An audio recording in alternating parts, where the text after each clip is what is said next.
श्लोक पूरे जीवन की धरा है। अगर आप कहीं हार में निराश हो गए तो ये मार्ग लड़खड़ाने लगेगा। बिल्कुल नहीं लड़खड़ाना। आप लोगों को तो रोज सत्संग मिल रहा है, अपने को तो ऐसा भी सौभाग्य नहीं था कि सत्संग रोज मिले। कम से कम सत्संग में हमें वो शब्द मिल जाते हैं जिनसे हम पुनः हृदय को उत्साहित करके इस मार्ग में चला पाते हैं। इसलिए बहुत मंगलमय मार्ग है, पर बहुत कठिन मार्ग है। कठिन इसलिए है कि हमारा अभ्यास विषय मार्ग में चलने का है, और ये बिल्कुल उसके उल्टा मार्ग है।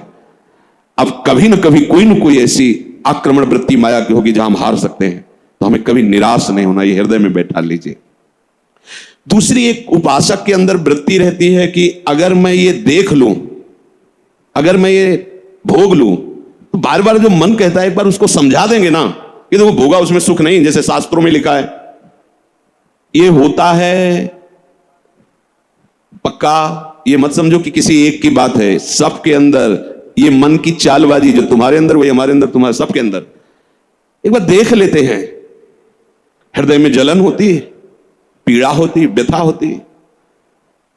उपासक उसकी काट तो जानता है पर प्रयोग नहीं कर रहा, विषय आकर्षण के कारण काट जानता। उपासक तभी बना है जो उसको पता है। अगर उपासक है तो सत्संग सुना ही होगा, शास्त्र स्वाध्याय किया होगा, तो शास्त्र स्वाध्याय सत्संग इसी के लिए तो ज्ञान मिलता है, इन्हीं से लड़ने के लिए। पर उस समय विषय प्रीता होने के कारण वो उनका प्रयोग करना भूल जाता है। अब जो ये बात आई है इस पर समझना होगा।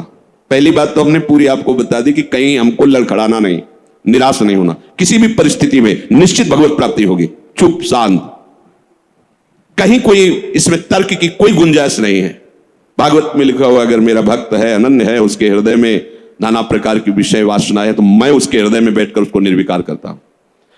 दुर्दास जी 42 लीला में कहते हैं, यद्यपि भक्त अनन्य जो विषय इंद्रियन बस होए, कर्मठ कोटि जितेंद्रियन ते समलाय न कोय। यदि वो श्यामा श्याम का अनन्य है पर विषयी है, तो करोड़ों कर्मकांडी और जितेंद्रिय इसकी समानता नहीं कर सकते, क्योंकि कर्मकांडी को कर्म पर विश्वास है, जितेंद्रिय को अपनी जितेंद्रियता पर विश्वास है, और इसको प्यारे जो का भरोसा है, लेकिन इसकी बराबरी कोई नहीं कर सकता। यद्यपि वो विषय, यद्यपि भक्त अनन्य जो विषय इंद्रियन बस होए। ये कोई केवल ऐसे नहीं कि ये भाषण हो रहे हैं, मनमानी जो आया सो बोल दिया। तस्मात् शास्त्रम प्रमाणम, और सबसे बड़ा शास्त्र ये है हमारी छाती, जिसको हम जीते चले आ रहे हैं। ये मन कभी कभी हमको ऐसा प्रेरित करता है, जहां इसको विषय संयोग होने का अवसर दिखाई दिया, कोई क्रिया, कोई संयोग, कुछ, तहां ये मन बुद्धि को इस तरह से आकर्षित करता है कि सुना है शास्त्र और गुरुजन कहते हैं कि सुख नहीं है, पर अगर हम इसे एक बार भोग लेते तो हमें पता चल जाता कि सुख नहीं, फिर हम अपने मन को समझा देते। इस बात पर आपको सावधान होना है। ये नहीं कि ये हमारे हृदय में आती, इनके हृदय में आती, इनके आपके हृदय में नहीं, ये चराचर जगत की बात कह रहा हूं। जो मन को पढ़ा जाता है ना, जैसे संत जन दूसरे की बात 1 मिनट, ये सिद्धि की बात नहीं होती, वो अपने मन को पढ़ते हैं और वही बात कहते, तो वही सबके मन में लगा, हाँ अरे यार ये तो हमारे मन की बात बोल दिया, ऐसे ही चल रहा था। ऐसा वो नहीं है कि तुम्हारे मन की बात कह रहे, नहीं, उन्होंने अपने मन को पढ़ा है, अपने मन को देखा है। आप बहिर्मुख इसलिए समझ नहीं पा रहे, वो उसी को पढ़ते रहते, एक एक हरकत उसकी देखिए। तो जब वो बात कह रहे हो, जब आपको मन में वही चल रहा है, तो आपको लगता है तो हमारे मन की आज जो सत्संग हुआ केवल मेरे लिए हुआ। ऐसा उनका मन, उन्होंने अपने मन को देखा है। तो ये मन ऐसी प्रेरणा करता है। जब हमारा मन किसी भी भोग के लिए ऐसी प्रेरणा करे कि यदि हमें ये भोग मिल जाता तो हम अनुभव कर लेते और मन शांत कर लेंगे। ऐसा होता है कि बहुत दिन से यार लगा है मन में कि समोसा चटनी लाओ यार एक बार खा के देखते हैं, ये चीज देख लेते, चलाओ टीवी चलाओ, मोबाइल में सर्च करो, ये छू लेते हैं, ये भोग लेते हैं। यही हमारे फंसाने की चाल है। अच्छे से देखना, हम गिरते कहां हैं? जहां हम मन को सपोर्ट करते हैं। मन हमें कैसे दस्तखत करने के लिए राजी करता है? कुछ नहीं बिगड़ेगा, बस देखना है क्या होता है। सूंघने से, खाने से, देखने से, छूने से, शब्द स्पर्श रूप रस गंध, इन 5 भोगों को ही भोगने के लिए हमें विवश करता है। मन ऐसा प्रेरित करता है, ऐसा बोले अब शांत हो गया, भजन करते हैं। कई मिनट माला चलेगा, लेकिन अगला प्रोग्राम वो तय कर चुका है। सामने आपके जहां पेश किया, कांप जाओगे आपकी, ये क्या हो रहा है? हमने तो सोचा था केवल एक बार देख लेंगे, अब क्या हो रहा है? वो ऐसे दलदल में फंसा देता है कि अगर हरि का आश्रय नहीं है तो कभी नहीं निकल सकता, कभी नहीं निकल सकता। न जातु कामः कामनामुपभोगेन शाम्यति हविषा कृष्ण वर्तमेव भूय एवाभिवर्धते। ये विषयों की लालसा भोगने से कभी भी शांत नहीं होती। ब्रह्म ऋषि महापुरुष इनके अनुभव की बात है। न जातु कामः कामनामुपभोगेन शाम्यति। समझ लो, मन को ठीक करने के लिए महापुरुषों के वचन ही शस्त्र हैं, वचन ही प्रमाण हैं। जब हमारा मन ये लालसा पैदा करता है तभी हम उसमें तदात्म हो जाते हैं, क्योंकि हम सुख के लोभी हैं। वो हमें सुख दिखाता है, बस ऐसे, बस उसी समय विषयों की लालसा हमारे सामने प्रकट की गई, मन ने प्रस्तुत किया। ऐसा समझ लो कि जीव एक राजा है और बुद्धि उसकी रानी है और मन उसका मंत्री है, और इस मंत्री ने चतुरता पूर्वक पूरे राजमहल को अपने अंडर में कर रखा है। जैसा यह चाहता है वैसा दस्तखत दोनों से करवा लेता है। मन, हमारी बुद्धि एक एक वृत्तियों पर अधिकार कर चुका है। अगर बुद्धि निश्चय करती कि गलत है, बिल्कुल नहीं सुनता, दस्तखत करवा ही लेता है, समझना। और राजा इतना अधीन हो चुका है बुद्धि और मन के कि वो कुछ निर्णय करता ही नहीं है। जहां जैसे रानी ने इशारा किया तो मंत्री ने कागज रख दिया, उसने दस्तखत कर दिया, पढ़ा भी नहीं कि है क्या ये। अगर वो पढ़ ले और वो रानी और मंत्री की अधीनता को समझ जाए कि मैं इनके अधीन हो रहा हूं, तो आप समझो एक सेकंड में पूरा सिस्टम ठीक हो जाएगा, क्योंकि वो सर्व सामर्थ्यशाली है। बस चूक यही हो रही, आज तक कभी उसने पढ़ा ही नहीं कि क्या पेश कर रहा है, बस दस्तखत कर दिया। उस राजा की क्या दुर्दशा होगी जिसकी रानी और मंत्री भी उसके खिलाफ ही खड़े हुए हैं और उसको लग रहा है सब अनुकूल है। उस राजा की क्या दुर्दशा होगी? क्या है वो राजा, किस बात का राजा है? वही दशा इसकी है। ईश्वरांश जीव अभिलाषी चैतन्यमल आनंद सुख राशि। वो जीवात्मा बुद्धि की प्रियता में, मन की सलाह में फंसकर निकृष्ट भोगों में, कहां आनंद राशि, कहां चिदानंद घन स्वरूप और कहां मलिन प्राकृतिक भोग, हर में दस्तखत। सोच ही नहीं पा रहा है, ये लो, मांस लो, मदिरा लो, व्यभिचार लो, ये सब में दस्तखत। यही दुर्दशा हो रही। बिना दस्तखत के तुम्हारे ये मन रूपी मंत्री और बुद्धि रूपी रानी कुछ नहीं कर सकती। ध्यान रखना, तुम्हारा सपोर्ट आवश्यक है उसको, और वो तुम्हें एक सेकंड के कम हिस्से में अपने में कर लेता है, क्योंकि आप इतने आसक्त हो चुके हैं बुद्धि में और मन में कि वो निर्णय मन और बुद्धि का न मानकर सीधा अपना मानते हैं। मुझे ये चाहिए, मैंने ये भोगा, मैं ये भोगूंगा, सीधे। अब आप इस रास्ते को नहीं जान रहे, फंस रहे प्राय सब। मैं इसके बिना नहीं जी सकता, इतना तो मुझे चाहिए ही। ये आज बहुत सोच समझ करके बातें दिमाग में बैठल ना, ये शास्त्रीय बातें कम, हृदय की बातें इसमें ज्यादा हम इसलिए कह रहे हैं कि यही हम लड़खड़ा जाते हैं और यही हम फेल हो जाते हैं। और यही लगता है अब क्या है यार, किसी तरह जी लो बस। नहीं, संतों से शास्त्र इसलिए श्रवण किए जाते कि शास्त्र में जो लिखा है उसको तुम्हारे समझने की ज्यादा आंतरिक पहुंच नहीं है। संतों ने उसको जिया है और उस शब्द को उन्होंने स्वाद लिया है, फिर उसे जब बोलते हैं अपने अनुभव के साथ में एकदम दिमाग में आके बैठ जाता है। एक बार भी जिस इस देश में उतर गया भोगने के लिए, सिर्फ एकमात्र हरि के चरणारविंद है कि वापस ला सकते, दूसरे की सामर्थ्य नहीं। ये ऐसा दलदल है कि वो धंसता ही चला जाएगा, डूब जाएगा, नहीं निकल सकता। और नहीं निकल पाए आज तक, पूरे अनादि जन्म व्यतीत हो गए। आज हरि कृपा से, गुरु कृपा से साधु संग प्राप्त हुआ है, तो हमें ऐसे दलदल से निकाल कर ऐसे स्वच्छ और सुरक्षित स्थान पर उन्होंने खड़ा कर दिया। तो आप सब ध्यान दीजिए, ये मन आपको कैसे फंसाता है। ये आपके सामने आपकी कमजोरी पा गया है। क्या? जीव सुख समुद्र का अंश है, वो केवल सुख चाहता है, ये कमी पा चुका है, इसको सुख चाहिए। और सलाह और दिशा दोनों गलत हो गई। सलाहकार मन प्रकृति से मिला हुआ है और दिशा विषय भोगों की तरफ चली गई। अब ये जिस विषय को कह देता है ये स्वीकार कर लेता है। अब इस बात को आपको काटना होगा। वो आपके सामने लालसा पेश करेगा सुख भोग की। अज्ञानी कभी इससे नहीं निकल सकता, ध्यान रखना। और भक्त कभी अज्ञानी नहीं होता। बड़े बड़े भक्तों को देख लीजिए। भक्तराज श्री हनुमान जी महाराज, ज्ञानी नाम अग्रगण्यम बुद्धिमताम वरिष्ठम। भक्तराज गरुड़ जी, जिन पर भगवान स्वयं आसन लगाते बैठते हैं, गरुड़ महाज्ञानी गुण राशि। हाँ, भक्त को कोई कहे कि ये तो अज्ञानी, भक्त परम ज्ञानी होता है। दोनों पक्षों का ज्ञान होता है, प्रेम का भी और आत्मस्वरूप के बोध का भी। यानी एक पक्ष केवल आत्मस्वरूप का बोध और मुक्त हो गया, और भक्त मुक्त होते हुए भी मुक्ति को न स्वीकार करके आगे बढ़कर भगवत प्रेम राज्य में प्रवेश पाता है। न जातु कामः कामानामुपभोगेन साम्यति। ये बात बैठा लिए भाई। ये जो मन आपको पेश कर रहा है कि ये क्रिया हो जाती, ये भोग मिल जाता तो मुझे शांति मिल जाती और फिर मैं आराम से बैठ के भजन करता। सावधान रहना, ये दुश्मन आपको प्रलोभन में फंसा कर ऐसे दलदल में ले जा रहा है जहां केवल हरि बचा सकते हैं, दूसरा नहीं। केवल हरि, दूसरा नहीं। विश्वास करना, दूसरा कोई नहीं बचा सकता इस दलदल से, क्योंकि आप बचना ही नहीं चाहेंगे। ये ऐसी मृत्यु है कि इसे आप हंसकर गले लगाएंगे, इसके लिए तड़पेंगे।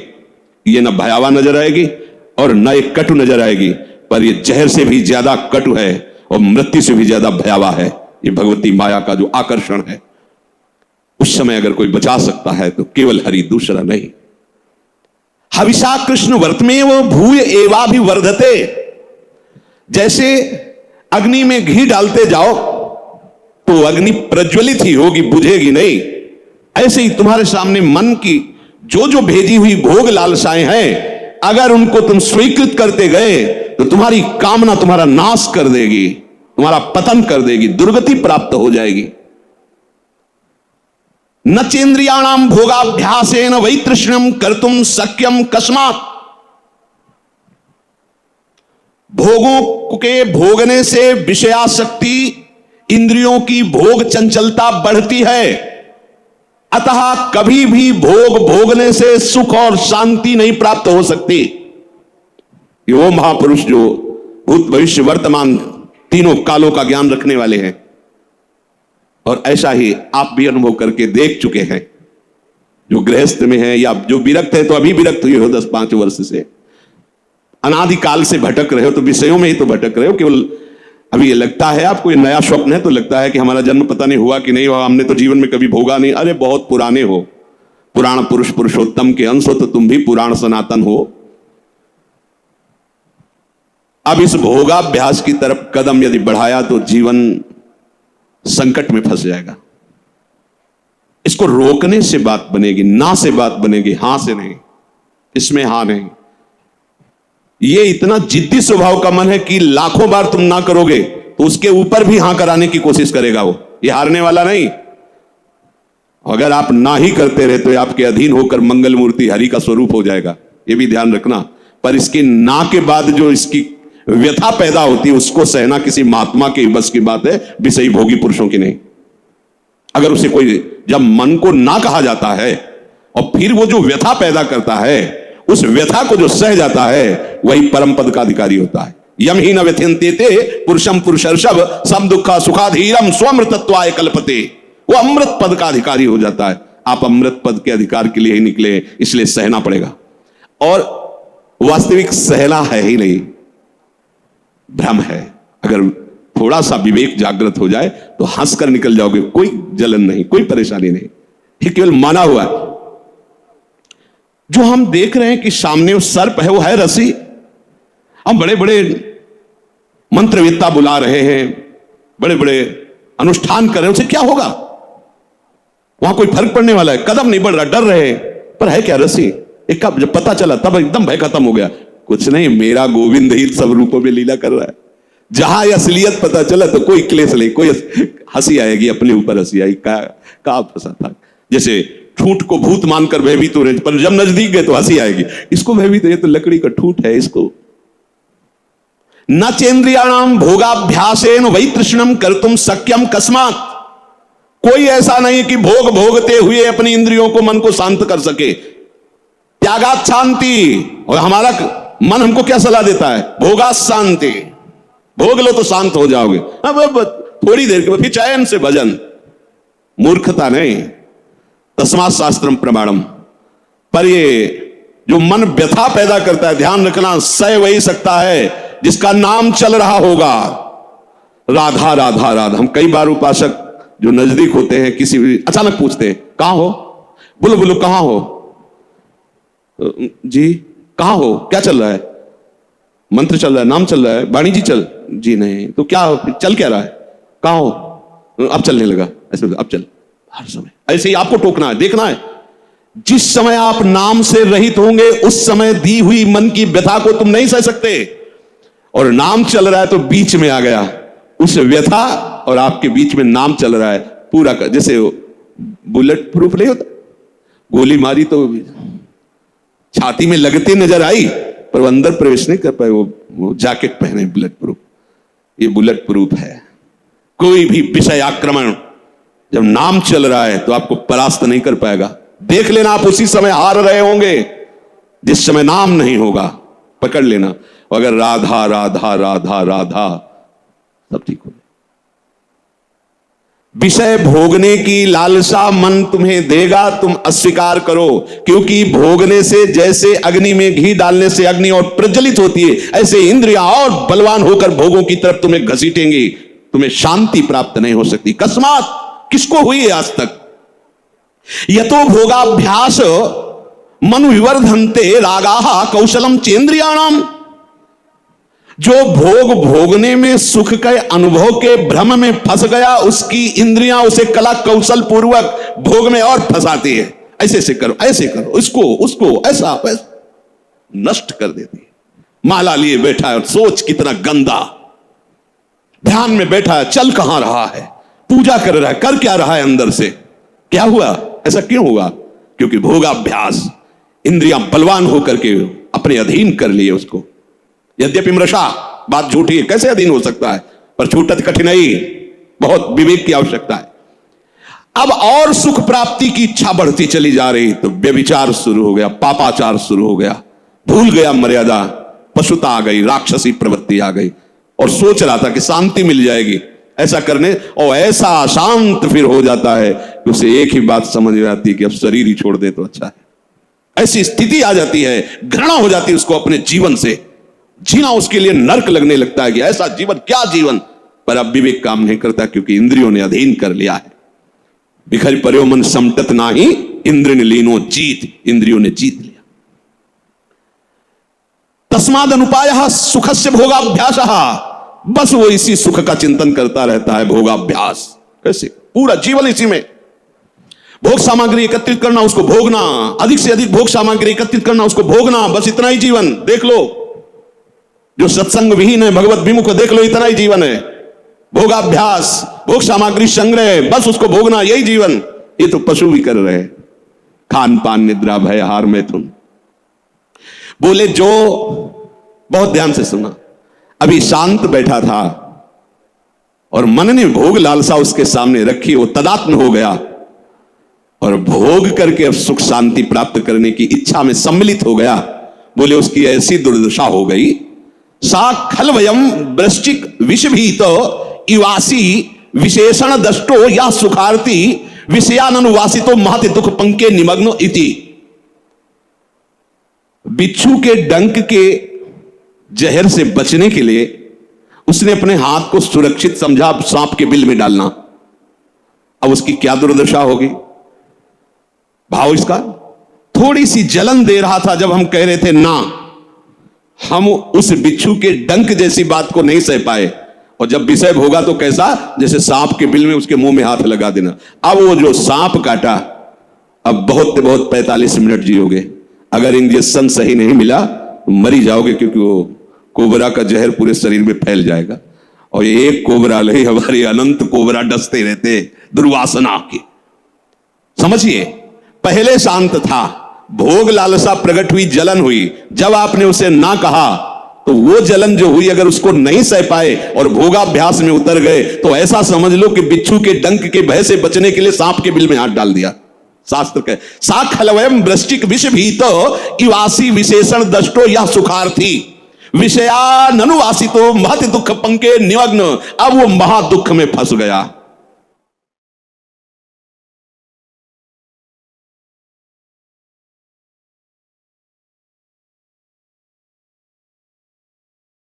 इसलिए मन के द्वारा जो दी हुई भोग लालसा है, आपके बिना ये कुछ कर नहीं सकता। आपको दस्तखत नहीं करना है, बस इतनी बात है। दस्तखत का तात्पर्य स्वीकृति। हाँ ठीक है, बस इतना कहने की देर है। आगे तुम रोज चिल्लाओ, तुम्हारी कोई बात नहीं सुनेगा मन, पर पहले वो हां करवाएगा। इसकी चाल है, बिना तुम्हारी हां के कुछ नहीं कर सकता है।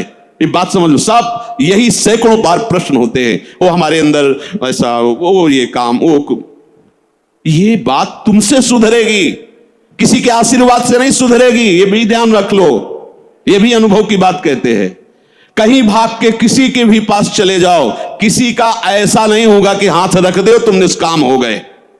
वो तुम्हारी स्वीकृति है, और सत्संग के द्वारा स्वीकृति आप बदलिए। आप नहीं बदलेंगे तो किसी की सामर्थ्य नहीं कि आपका हृदय निष्काम कर सके। ध्यान रखना, वो आप तक इस बात को समझ पाएगा कि मन ने कब भोग लालसा पैदा कर दी, आपने कब उसकी स्वीकृति कर ली। ये दोनों बातें। वो इतना चतुर है मन कि आपको 1 सेकंड के कम हिस्से में स्वीकृति लेके क्रिया में उतार देगा। क्रिया का मतलब बाहरी नहीं, अंदर पूरा मनोराज्य शुरू कर देगा, और आप फंसे हुए उसी में डोलते रहेंगे। चतुर उपासक हो। चतुर कौन? रामे भेजे थे चतुर नर। राधा राधा राधा राधा, क्योंकि जब आप मनोराज्य में विचरण करने लगेंगे तो नाम छूट जाएगा। नाम छूटा मतलब हानि हो गई। पकड़ो, तुरंत पकड़ो। यही हमारा साथी, यही हमारा मित्र, यही हमारा बल है नाम, जो हमें इस मन की दुर्वासना द्वारा घसीटने पर भी नहीं घसीट पाएगा। श्री हरिवंश नाम बल रहो अपने, बिल्कुल अच्छे से समझ लीजिए, दूसरा कोई साथी नहीं। आप हमारे पास 24 घंटे रहिए, स्वीकृति न कीजिए तो कुछ नहीं है। स्वीकृति कर लीजिए तो हजारों कोस दूर ये शब्द सुनकर आपको हर समय से गोद में रखेगा। ये गुरु वचन ही सदगुरु है, उनको आप देखिए तो आपके पास रहेंगे। ये ऐसा दुख में दलदल में भी फंस जाता है, इतना कमजोर हो जाता है कि देखो, सुनकर आपको पहाड़ जैसी बात लगेगी। कैसे निकल पाऊंगा, हमसे नहीं हो पाएगा। और ये बोल कौन रहा है, ये भी तो देख। तू नहीं बोल रहा, बोल वही रहा है जो तुझे फंसाया, और तू स्वीकृति कर रहा कि मैं बोल रहा हूं। भोग उसने भोगा, स्वीकृति तूने की, दुर्गति तेरी होगी। समझ पहले, ये ऐसा जाल है, इसे बिना सत्संग के आप समझ नहीं सकते। साफ का साफ धरा धरा। भगवान कह रहे मना कष्टानि इंद्रियाणि प्रकृति स्थानि कर सती। तू मेरा अंश, ममई वांसो, तू मेरा है, और ये प्रकृति का अंश प्रकृति में जा रहा है। तू समझ, तो तेरे ही दस्तखत से, तेरी ही स्वीकृति से तेरी दुर्गति हो रही। स्वीकृति बदल। अब अगर हम हमसे ऐसी कोई चूक हो गई है तो हमें चिंता नहीं करनी। अब लो नशानी, अब ना। अगर ऐसी चूक हो जाए, कभी असावधानी हो सकती, तो हमें निराश नहीं होना। सुख दुखे समय कृत्वा लाभालाभ हो जाए, ये आप बैठा लीजिए, नहीं तो ये आपको परमार्थ से अलग कर देगी। चाहे आप 20 वर्ष चले, बहुत बड़ा युद्ध है। वो डट के खाना पानी बांध के युद्ध में आया है। ऐसा वो योद्धा नहीं है कि पानी पीने के लिए छोड़ के चला जाएगा। जब तक वो तुम्हें परास्त नहीं कर देगा, तब तक वो हटने वाला वीर नहीं है। काम क्रोध लोभ मोह मद मत्सर, और आप महावीर हैं क्योंकि हरि की शरण में हैं। अगर आप नाम नहीं छोड़ेंगे, देखो 2 ही बातें कही गई, साधन को हरिभजन है, कै सत्संग सहाय। 2 बात पकड़ लो। सत्संग मिल गया मतलब परम पद में आरूढ़ होने की पूरी सामग्री मिल गई। अब आपको नाम नहीं छोड़ना है। जहां नाम छोड़े तो आप समझ लो, हानि हरिवंश के नाम अंतर कहे हनुमंत विपत्ति प्रभु सोई जव तो सुमिरन भजन। अगर नाम चल रहा है और ये जाल बुनकर फंसा भी लिया है, तो कुछ भी हमारे संस्कारों को नहीं बिगाड़ पाएगा। ध्यान रखना, नया संस्कार ये पैदा नहीं कर पाएगा, हमारे अंदर निराशा पैदा नहीं कर पाएगा, ये भोगाभ्यास दृढ़ नहीं कर पाएगा, ये हार जाएगा। नाम हर समय हमारे हृदय में चलता रहे, ये बात पकड़ लीजिए। आज के सत्संग का सार, हम प्रभु की शरण में हैं। भले हमारे द्वारा कुछ भी कैसे भी जिसको हम नहीं संभाल पा रहे, फिर भी हमें निराश नहीं होना। हमें अपने प्रभु की प्राप्ति के लिए कदम बढ़ाना ही है। और हमारा विवेक साथ दे तो हमें मन और इंद्रियों की भोगाकर्षण में दस्तखत नहीं करनी, स्वीकृति नहीं करनी। हमारा मन हमको जब जलाएगा तो हमें उसे सहना होगा।